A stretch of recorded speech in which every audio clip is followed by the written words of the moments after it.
Hi there, Melody from WTI. You're not supposed to play with your food, but sometimes there are exceptions to the rule.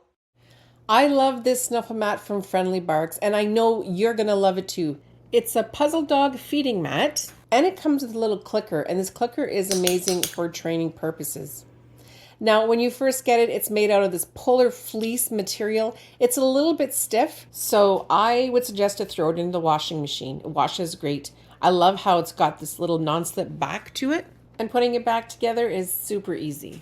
Once you do, you just kind of sprinkle around your dog's food or treats or whatever you want to use in here, and then you let them go looking for it. Now, what I love about this is it comes in 3 different ways. You can use it small, medium, flat open, whatever way you think is going to work best for your pet. Snuffle mats are known to help with indigestion, boredom, and destructive behavior. This Snuffle mat from Friendly Barks can easily become one of your and your pet's favorite toy and feeding mat.